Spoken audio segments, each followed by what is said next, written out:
भाई योगी जी ने एक नया बवाल कर दिया है। उनका कहना है बकरीद के दौरान कोई भी मुसलमान सड़क पर नमाज नहीं पढ़ेगा, क्योंकि सड़क जो है चलने के लिए है, ट्रैफिक के लिए है, नमाज पढ़ने के लिए नहीं है। तो उस योगी जी से मेरा सवाल ये है कि आप बताइए कि सड़क तो फिर हनुमान चालीसा पढ़ने के लिए भी नहीं है, सड़क फिर राम चालीसा पढ़ने के लिए भी नहीं है। इक्वालिटी की बात होनी चाहिए ना भाई। यहाँ पर अगर सड़क नमाज पढ़ने के लिए भी नहीं है तो सड़क जो है हनुमान चालीसा पढ़ने के लिए भी नहीं है। तो आप अगर ये बात कर रहे हो, आप एक मुख्यमंत्री हो, आप एक स्टेट के लीडर हो, आपको एक लीडर के नाते सबको बराबर से लेकर चलना चाहिए। और दूसरी बात अगर की जाए तो ये बताइए कि सड़क अगर सिर्फ चलने के लिए है तो फिर ये जो इतने इतने सारे जो नेता हैं जो सड़कों पर रोड शो करते हैं, तो उनके रोड शो के दौरान क्या कहते हैं, जनता को क्यों रोक दिया जाता है सड़कों पे कि मंत्री जी आ रहे हैं, अभी आप जा नहीं सकते? क्यों वीआईपी कल्चर ये चल रहा है? आपको अगर रोक लगाना है तो आप हर तरीके के उस पर रोक लगाइए ना। ये क्या मतलब है कि सिर्फ एक कम्युनिटी पे रोक लगाना है आपको? यहाँ पर कुछ अंधभक्तों को जो है बुरा लग जाएगा मेरी इस बात को सुनकर, और वो मुझको मुसलमान समझ रहे होंगे। देखो मुसलमान नहीं हूँ मैं भी हिंदू हूँ, ठीक है, लेकिन समझदार हिंदू हूँ भाई, पढ़ा लिखा हिंदू हूँ, तुम्हारी तरह गवार नहीं हूँ, इस चीज को समझता हूँ।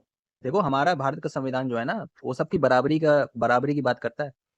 और अगर ये बोलेंगे, अब कोई ऐरा गैरा बोले इस बात को तो चलो चलता भी है, समझ में आता है? उत्तर प्रदेश जैसे बड़े राज्य के मुख्यमंत्री होने के नाते आपको इस चीज का ध्यान रखना चाहिए।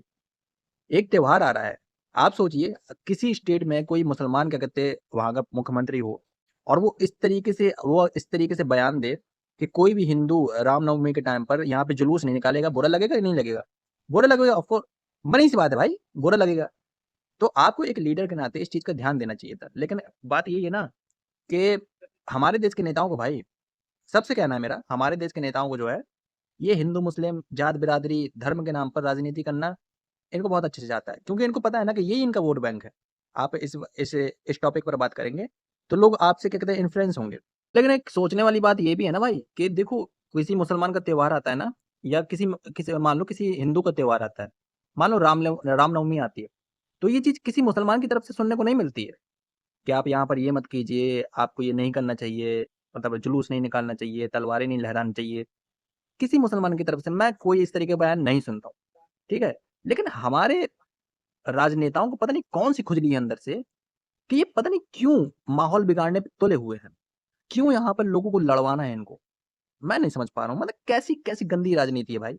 है तुम्हारे हाथ में सत्ता है पिछले 8 सालों से, है, और फिर भी तुम मरे जा रहे हो, फिर भी तुम मरे जा रहे हो यार सत्ता के लिए। मतलब सत्ता की ऐसी भी क्या भूख है यार?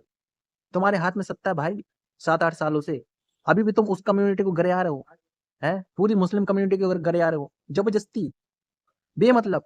मतलब का कुछ और काम नहीं करने के लिए है या नहीं है?